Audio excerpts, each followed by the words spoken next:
Hello friends, welcome to the Intimate Hour, the channel where emotions meet secrets. Today's story unfolds in the heart of New York City, where tension runs high, passions go deeper, and not everything is as it seems. My name is Aaron Calloway.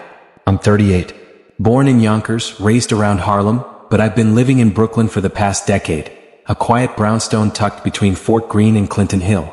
I work in digital media analytics, a career that keeps me buried in numbers, trend forecasts, and client reports, but gives me the freedom to work from home and the paycheck to live alone. It wasn't always this quiet though.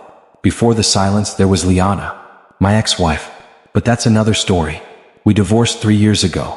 Ever since, the house has echoed a little too much. New York is noisy outside, sirens, subways, bodega radios, but the walls inside were beginning to feel like padded cells. So I put up a listing. Seeking part-time housekeeper. Discreet. Clean background. Some cooking. Must be comfortable working independently. Room available if live-in is preferred.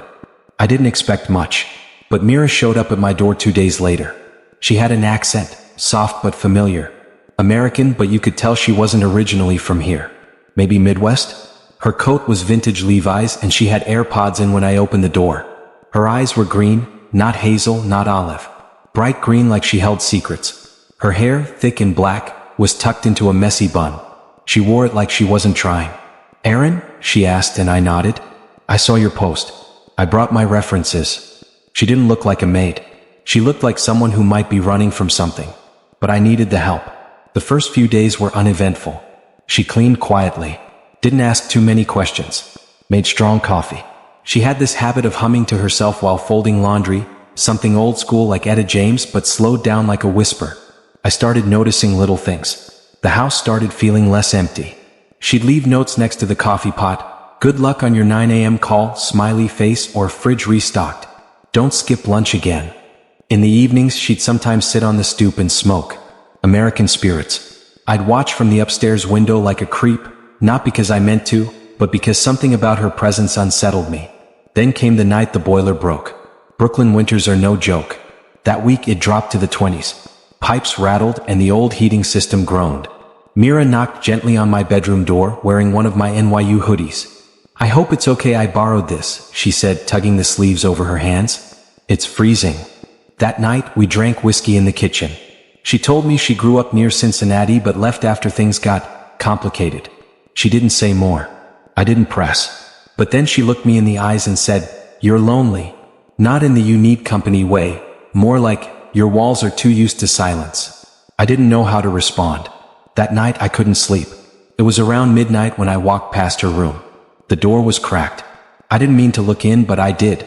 She was lying on her stomach, her legs kicked up behind her, scrolling through something on her phone.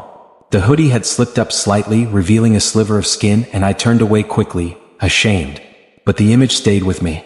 2 days later, she started locking her door. The intimacy crept in slowly, like steam under a door. She left a record on the turntable one morning. Nina Simone. "I put a spell on you." Said she thought I'd like it. I did. She started cooking dinner twice a week without being asked. Simple meals. Pasta. Stir fry. Once Southern-style ribs, spicy, smoky, perfect. When I complimented her, she leaned in and whispered, "Don't get used to it." But she smiled. There were moments that made no sense. I'd find my cologne bottle moved slightly, or the scent of her shampoo lingering in the upstairs bathroom, even though she used the one downstairs.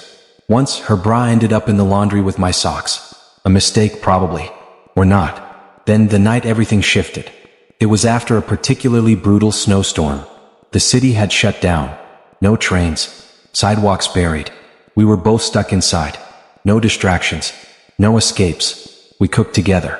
She wore leggings and one of my flannel shirts. Music played low in the background, James Blake this time. Modern. Melancholic. "Have you ever wanted to disappear?" she asked, not looking at me. "All the time," I replied. She met my eyes. And for the first time, she didn't look away. Later that night, I was watching TV. She came into the living room without saying anything and sat next to me. Close. Too close. Our arms touched. She didn't speak. Just leaned her head against my shoulder. We sat like that for what felt like hours. Then she whispered, "I don't want to be invisible anymore." Her lips brushed my neck. I turned. And we kissed. It wasn't wild. It wasn't planned. It was soft. Like a confession. She didn't sleep in her room that night. We didn't talk much, but our bodies did. There was heat, desperation, questions neither of us voiced. She traced my chest with her fingertips and asked, "Do you want this to mean something?" I said yes, even though I didn't know what this really was. The next morning she made pancakes. She danced barefoot in the kitchen while the coffee brewed. I thought, maybe this is what healing looks like. But that's before I found the envelope, tucked under my pillow. My name on the front. Inside, a note in her handwriting. I didn't lie, but I didn't tell you everything either. Forgive me or don't. Just know, this was real for me. Mira. And she was gone. The envelope was still in my hands when I heard the sound of a car engine outside. I rushed down the steps 2 at a time, barefoot, cold air slicing through the front door as I threw it open. Nothing. Just tire tracks melting into the slush. The city was waking up. Snowplows howled in the distance. Someone shouted from across the street. But Mira was gone. I stood there for a long time. My neighbors passed without saying anything, but their eyes lingered. Maybe I looked like a man who had just lost something. Maybe I was. Back inside, the house felt wrong. Too clean. Too still. Her mug was on the counter, the one with the chipped rim.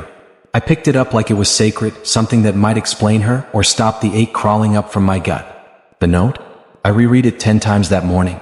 I didn't lie, but I didn't tell you everything either. Forgive me or don't. Just know, this was real for me. Real?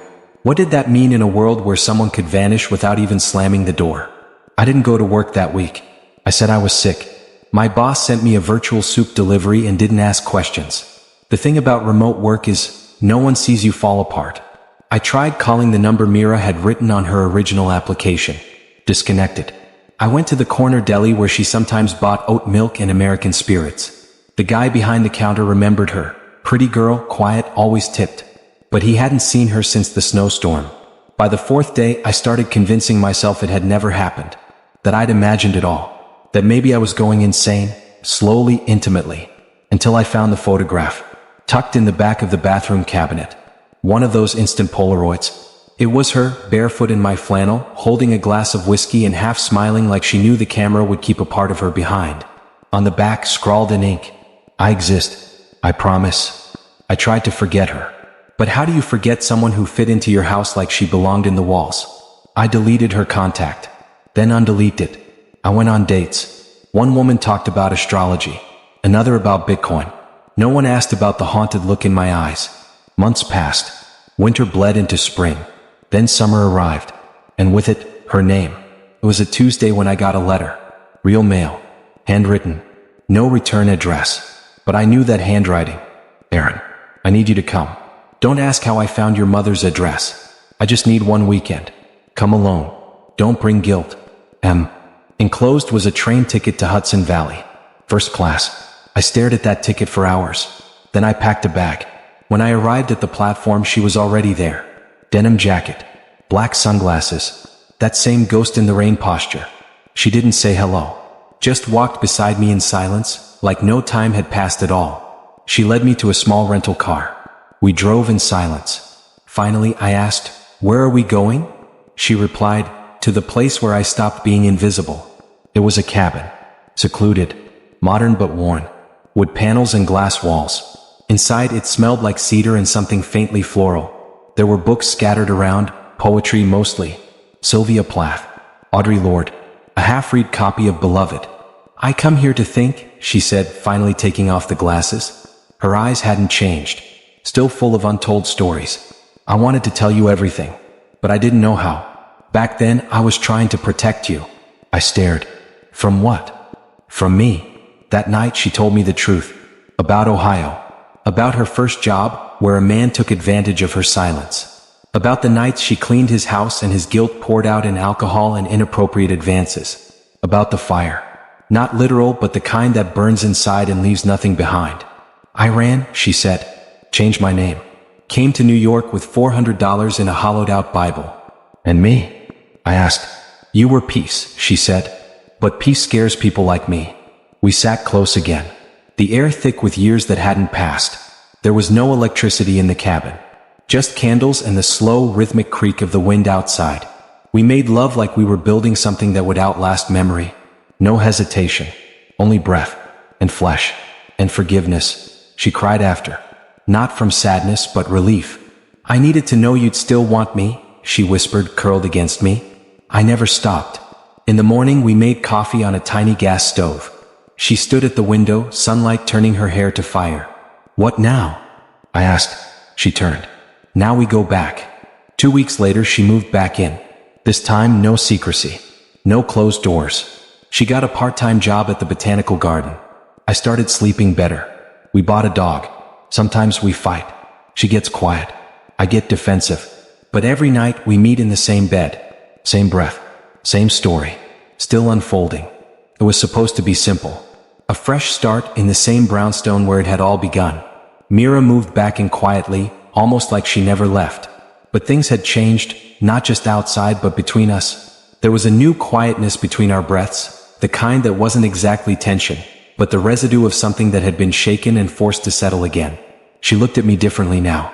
Not with suspicion, not even hesitation, but with a kind of protective softness, as if she knew this phase of our lives would demand new courage. And it did. We didn't speak about the past. Not directly. The silence between us was no longer uncomfortable, but careful, like we were building a house of glass one word at a time. There was a new delicacy to our mornings, a heightened awareness in our nights. Every meal shared, every glance held just a second longer than needed, every quiet moment in the hallway, it all felt amplified, as if the ordinary had become charged. At night, she curled into my chest like she belonged there. In the morning, she moved like she was still figuring out what her role in this house was now. No longer a maid. Not quite a guest. Definitely not a stranger. Something in between. Something more. She'd hum to herself while watering the succulents on the windowsill. She'd fold my t-shirts the way I liked, even when I told her she didn't have to. Her presence was subtle but persistent, like light seeping through the cracks. One morning, I found her staring at her reflection in the bathroom mirror. Not just glancing, staring like she didn't recognize herself. Her hands were flat on the sink, the robe falling slightly from one shoulder. Her eyes weren't searching for beauty. They were scanning for memory. Do you ever feel like your past is just watching you? She asked. Her voice was raw, like it had been soaked in something heavy overnight. I didn't know how to answer. My past wasn't like hers. Summer had sunk its teeth into Brooklyn. Our air conditioner wheezed like an old man. I brought home a new fan from Best Buy and found Mira sitting on the kitchen floor, sorting through a shoebox full of letters. They weren't mine. You okay? I asked. She looked up, her fingers trembling slightly over one yellowed envelope. I think someone found me. She handed me a letter. Postmarked from upstate New York. No return name. Just a note inside, written in the same bold, angular script I saw once on the back of a courthouse document she thought I'd never read. You can run. But the story isn't over. I looked at her. She wasn't scared. She was angry. That night she told me everything. No filters. No pauses. Like ripping off a bandage that had been stitched to the skin. When she was 19, working as live-in help in Albany, she got involved with the man of the house. Married. Older. Predatory. He told me I reminded him of his wife when she was young, Mira said, voice brittle. Only difference was, I didn't fight it. I knew this story didn't end well. He used me, she continued, and when his wife found out, I was the one who got kicked out. He made sure I couldn't get another job, told people I was a thief. She ran, changed her name, started over, again and again, until us. I thought I buried all that, she whispered, curling into me under the old quilt. But it's like he's still in the walls. Weeks passed. Mira got a new phone. We changed passwords. I installed cameras around the brownstone. For the first time, I became aware of just how exposed we'd been. She tried to live normally. I could tell she was pretending.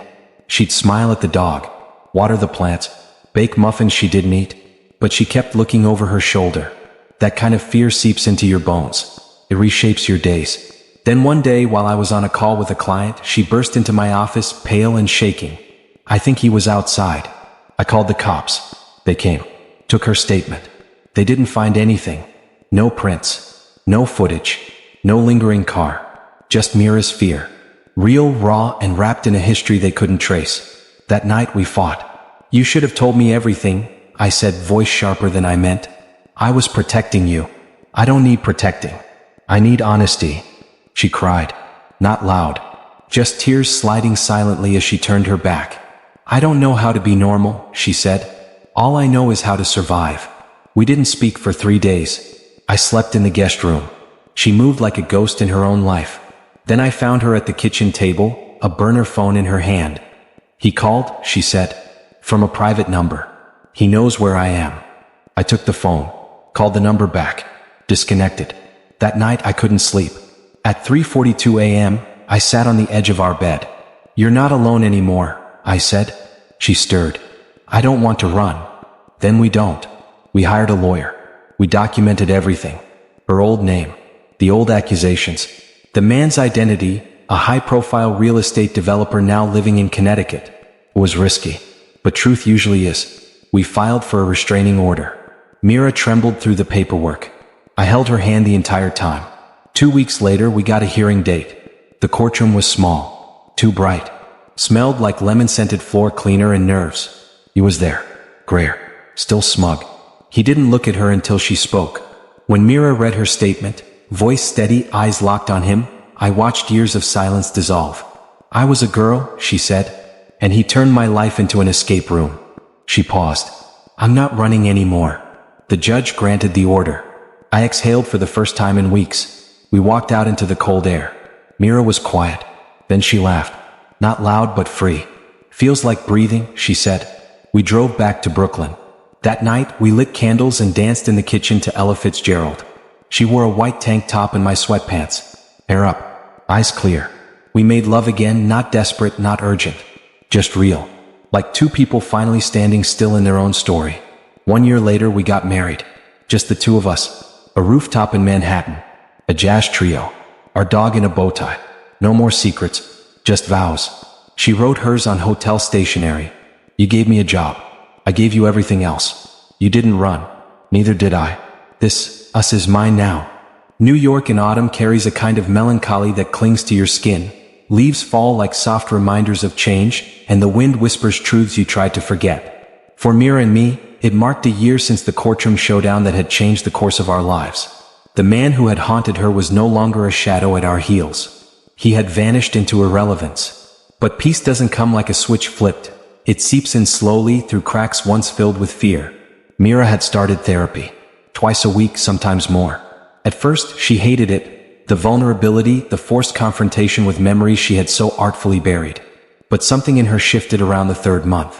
I could see it in the way she began to walk. No longer hunched with caution, but upright, centered. She laughed more. She cooked again. Not just functional meals but decadent things like lamb chops and rosemary glaze, or caramel bread pudding just because it was Tuesday. She wore bold colors, reds and oranges, velvet and silk. She was reclaiming not just her life but her body, her space. One night, as I watched her dance barefoot in our living room, spinning lazily to a Nina Simone record, I realized I hadn't seen her cry in weeks. Her joy was no longer a mask. It was real. We began talking seriously about family. Not just someday conversations, but concrete timelines. Fertility appointments. Names. Futures. I asked her once, "What if we adopt?" She looked at me, eyes full of something deeper than affection. "I want them to have your eyes." I didn't push after that. Some dreams matter more. Brooklyn in December is brutal. Slush on sidewalks, biting air, scarves wrapped to your eyeballs. But our home was warm. Always. We hosted small dinners. Friends we trusted. People who didn't ask too many questions about Mira's past and didn't treat her like she was porcelain. On New Year's Eve, she surprised me with a journal. Leather-bound, blank, except for one note on the inside cover. "For the life we're writing, one chapter at a time." That night, we sat by the window as fireworks exploded over the East River. She held my hand. No fear. No weight. Just her fingers in mine, breathing in sync. We made love like we had the first time, unhurried, reverent, almost shy. Not because we didn't know each other, but because we finally did. Spring brought new beginnings. Mira launched a nonprofit, Reclaim, a support network for women who had suffered abuse and coercion in silence. She used her own story during the first fundraiser. No tears, just truth. The crowd stood to applaud her. I've never loved her more than in that moment, poised, powerful, unflinching. Sometimes I still think about the ad I posted years ago. Housemaid wanted. Discreet. Clean background. Live-in option. It had been a shot in the dark. A reach for convenience. But what answered that ad was the beginning of my real life. On our 3rd anniversary, we renewed our vows. This time, under a string of lights in our own backyard with wildflowers she picked herself. She wore no shoes, just a white sundress and a smile that undid me completely. She read hers again from memory. This home is ours. This peace is earned. You didn't rescue me. You stood beside me. That's all I ever needed. I whispered mine back. You came here with scars. Now we carry them together. You're not a chapter. You're the story.